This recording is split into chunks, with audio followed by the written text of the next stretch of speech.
Tonkin Show. Glad you could be with me today, which is the 2nd of January 2023. It's so exciting to be back. Not that I'm returning to 2023. I haven't been in the future, so I don't know what this period's going to be like. But I'm hoping that it'll be far better than last year. There's been a number of things that I guess have impacted all of us. And for the last few years, of course, it's been COVID. And from this time forward, hopefully it will be less COVID, more fun, more getting out with people, more enjoying life generally, so that we can kind of get our lives back to where they were pre-2020. Now, a lot has happened for me, particularly in the last little while. And one of those things has been that I had COVID over Christmas, which hasn't been much fun. And just to recap on that, for anybody who's watched my videos on what the COVID experience was like, it wasn't good. But I do have to admit, though, that it was better than having the flu. I haven't had the flu for a number of years now, but I can remember that there were times when I had it, and certainly during those times, I thought that death was probably a reasonable alternative. It was so severe. But not with COVID. COVID left me feeling fatigued, feeling worn out, feeling exhausted, really thinking that it wasn't as bad, particularly as I had anticipated that it probably could have been. So I think that was a good thing. Clearly it was, because I survived. And I hope that many of you who are in my age group, that you've been vaccinated and that it doesn't affect you as severely as it does some. Even though I did notice today someone had posted on Twitter the latest figures in relation to COVID, and they were pretty severe. In fact, I don't know if I could find them while we're here, but they were astoundingly distressing. There's a lot of shit happening on my Twitter feed, incidentally. But I just can't find it. I should have been a little bit better organised than this, I think. But I'm sure you'll bear with me. So there's some stats around COVID. There's lots of stuff about... Oh, here it is. So I don't know whether this is going to come up if I just do a screen of that. So these are... I might just move that over a fraction so you can see it. So these are the total cases for 2020, 2021, 2022, and this is Australia. So those people, if ever you're watching this overseas, I do apologise, but these are Australian figures. They're relevant to us here, obviously. But the total cases here in Australia, with a population of 25 million, is 10.7 million. Reported deaths, 14,000. Number of days, 365. Average cases per day is around 30,000 now, and the average deaths per day is 40.5. And I guess most of us will probably argue that that's just far too many deaths. So it's still happening, it's still present, and I guess I can suggest that perhaps you just take care of yourselves, look after yourselves, make sure that you're safe, make sure that your family is safe as well. And it's really comforting for me to know that I've got through it. My wife had it as well. I think now the whole family has had it at some point. And I've got a daughter-in-law who's she's in New Zealand at the moment. She's got it as well. And she generally tends to suffer a little bit through this. So I'm wishing her all the best. Now, I wanted to talk about specifically a book that I've been reading. This is the book, QAnon and On, a short and shocking history of internet conspiracy cults, and by this wonderful author by the name of Van Badham. So Vance has written this fantastic book, which is I find pretty absorbing. I must confess, I haven't gone through it all that much. That's as much as I've read to date.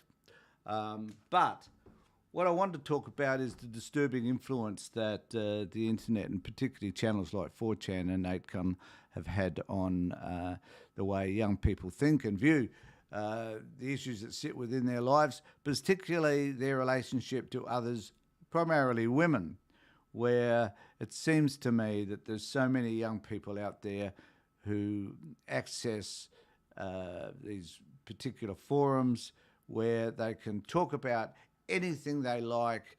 They're anonymous primarily. They obviously, their names aren't mentioned. They have a hashtag or some sort of recognition as to who they are.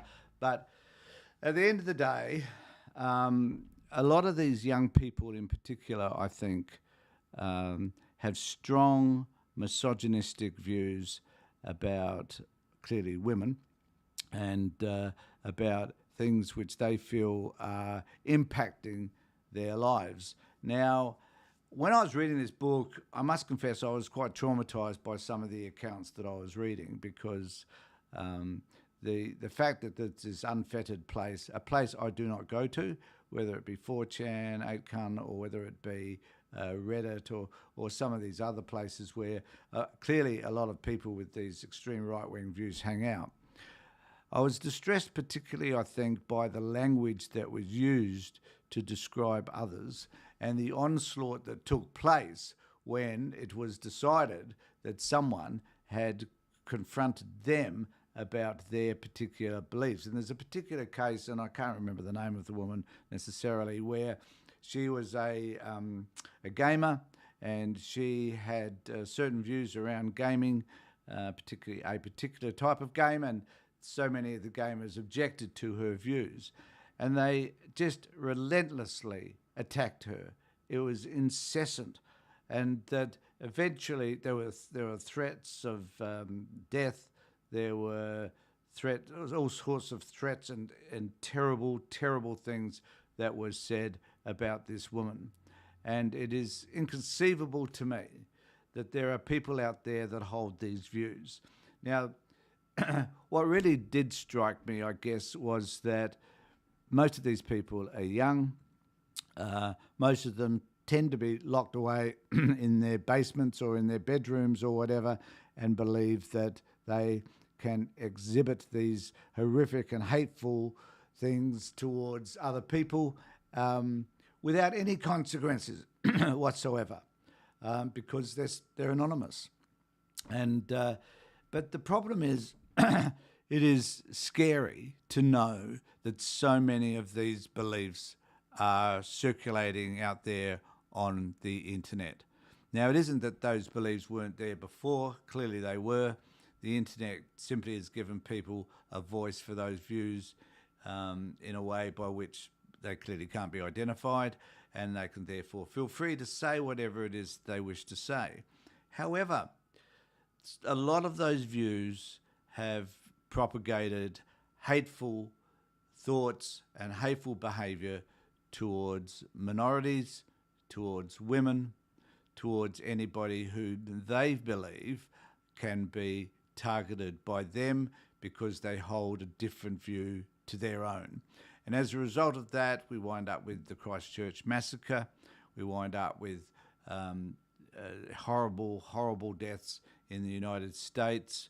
And we wind up with people developing some of these conspiracy theories into views which are so preposterous and so outlandish that they go and they raid a pizza place or a restaurant in America, expecting them to find a whole host of pedophiles doing things that are unimaginable. Now, the problem that we have is that all of this stuff is unmonitored, that we can't control what these people are thinking. Here in Australia, recently we had a situation in Queensland where some sovereign citizens decided that when the police turned up to find somebody, that they would just shoot and execute the police officers that were present, and a neighbour, as it turned out. And that these beliefs are festering around in our community, and this should be a concern to all of us. And so the question I've been asking myself is, how do we challenge these sorts of beliefs? What do we do when we meet people that have these beliefs? I guess the most important way to deal with this, from my perspective, is simply to be able to say to these people, I don't believe you. I think that what you're talking is absolute shit, and that really I don't want to participate in this discussion with you because it's harmful, it's hurtful to you, it's hurtful to those people around you, and it doesn't propagate any sense of good. And that those beliefs are not mine, and that I believe that you should go somewhere else, and that you should decide, or we should decide as individuals, that if there are those people that hold those beliefs, then we should choose not to have a relationship with them at all. That their beliefs are unfounded, that they are unjustified, and that ultimately they can lead to people dying. So remember that if you're holding those beliefs, then you need to check yourself out of this society, because at the end of the day, you're not contributing anything that is substantive. If you want change, become an activist. If you want to become an activist, choose a cause for which you can become an activist. Don't become a neo-Nazi.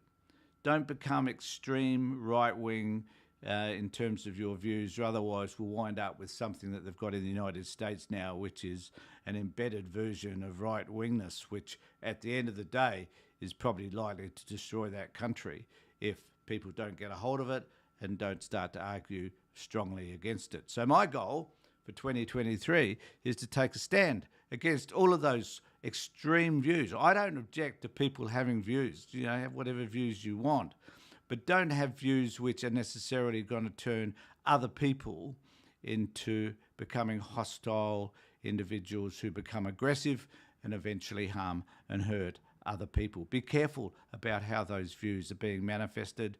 Take control of them. Sit down, like if you want to talk to your friends and neighbours about the views that you have, I guess that's fine.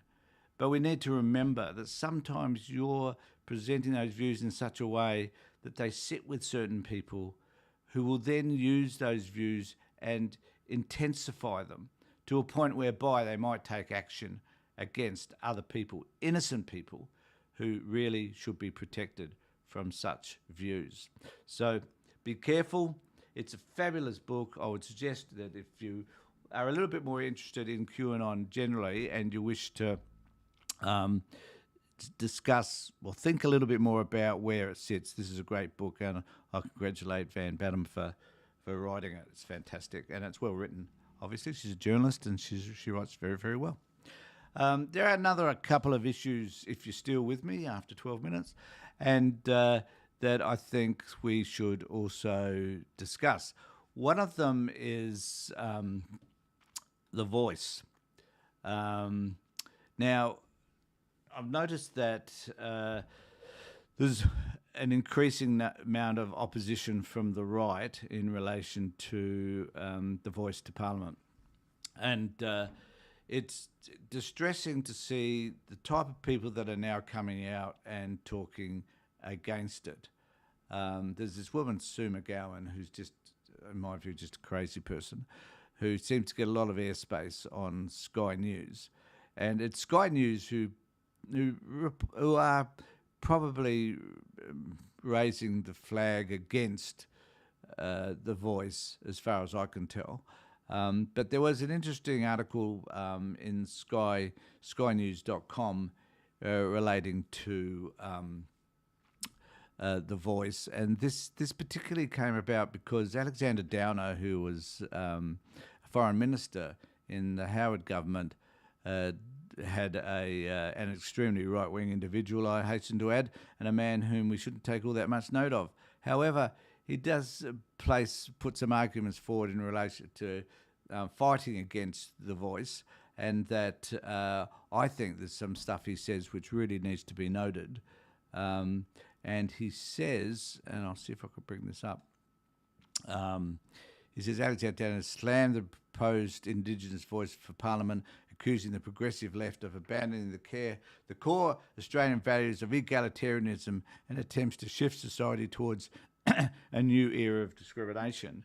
Now, I find it very difficult to understand what he's talking about, because The Voice is not about discriminating. It's about dealing with the discrimination that we've held towards Indigenous and First Nations people for 200 years.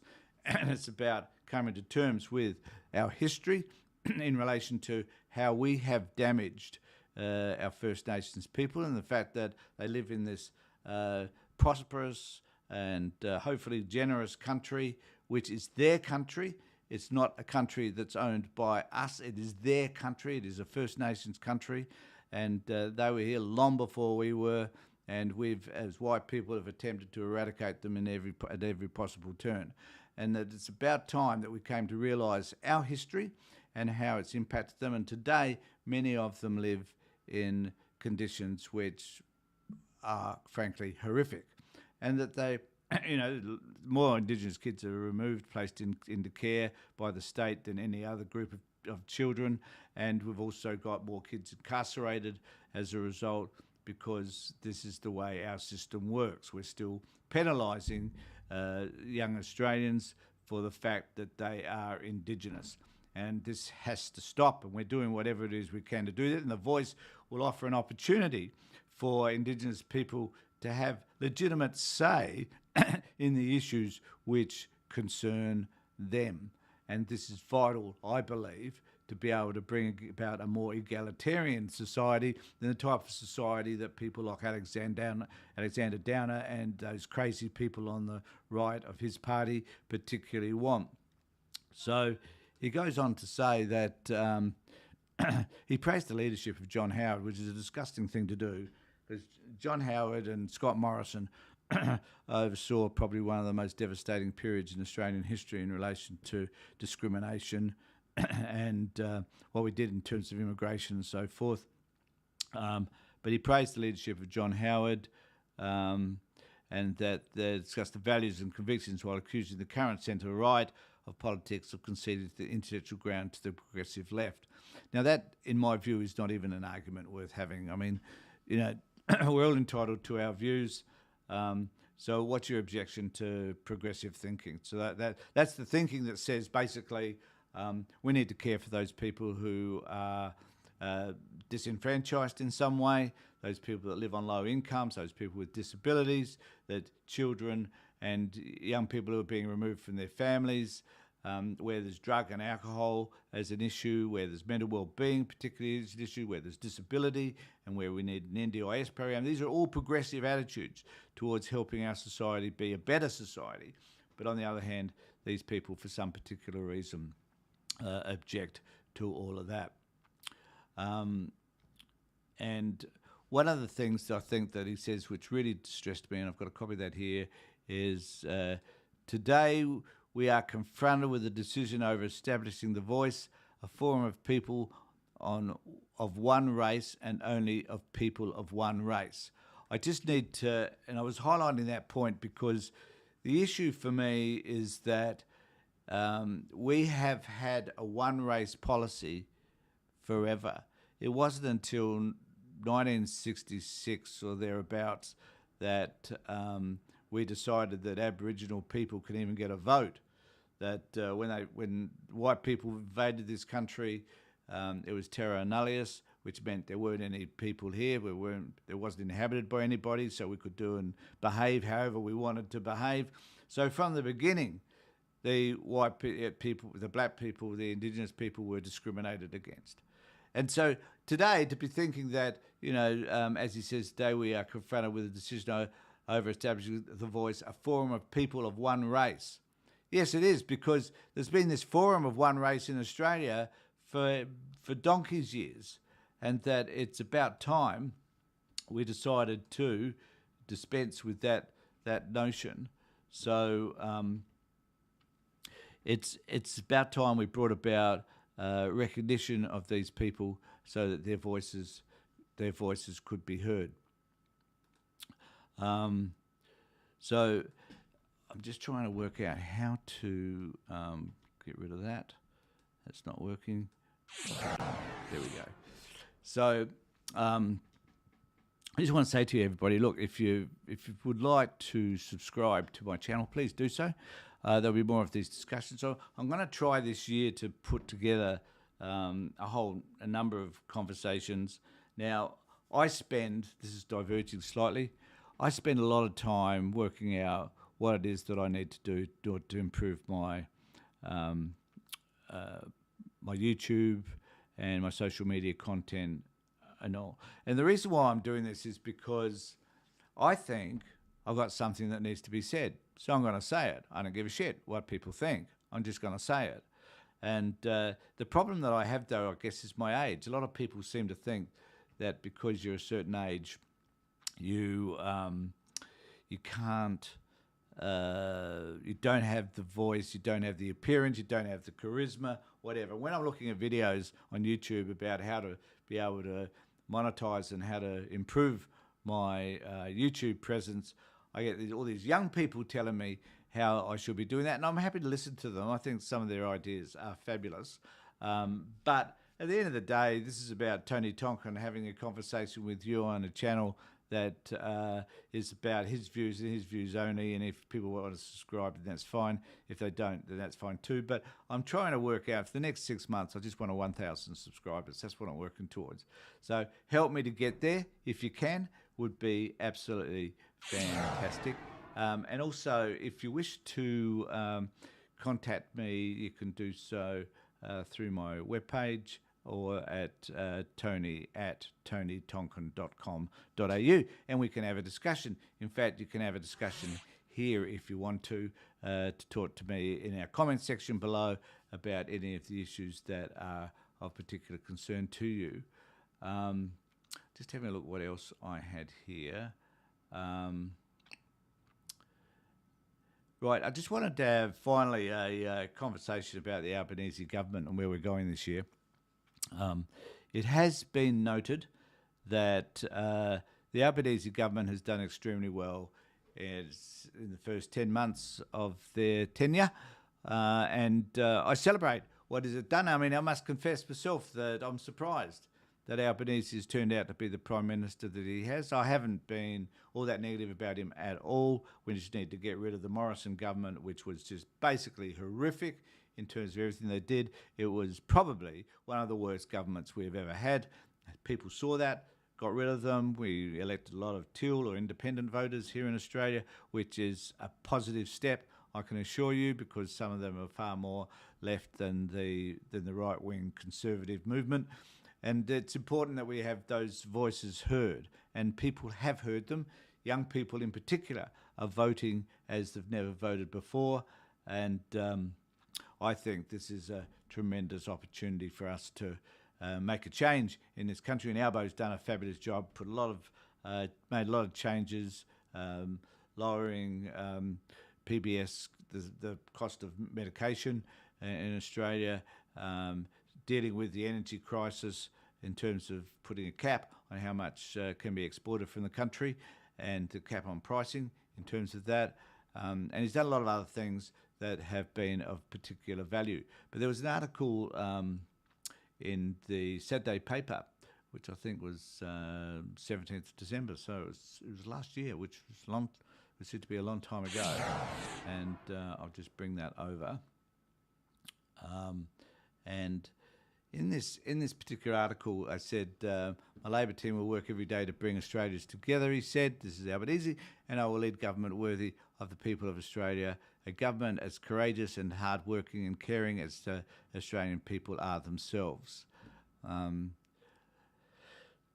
These words just don't seem like much. Character is the boiler point of speech writing. Scott Morrison's Australia was quiet and humble. John Howard's were comfortable and relaxed. The difference is that Albanese was not projecting these traits. He was promising to match them. In Morrison and Howard's formulation, there was a subtle trick. These were not the characteristics of Australia, but the rules to which a person must subscribe if they were to belong.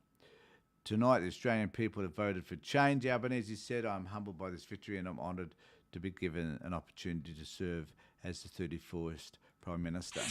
And it is true that the changes that have been made as a result of his government have been significant in a very short period of time. In fact, there's no government, I don't think, in my memory, which, well, my memory probably doesn't go back all that long given my age, but my age tells me that I've been around for a long time, and that there is significant changes that the Albanese government have made and will make, and we just need to look at people like Penny Wong and her foray into Chinese issues and into the Pacific region and all the things that she's been doing in relation to build those relationships, the relationships that were ignored for so long by the Morrison and previous governments, that she's bringing about significant change which will improve our relationships with all of those people. She hasn't ignored them. She hasn't seen them as too hard.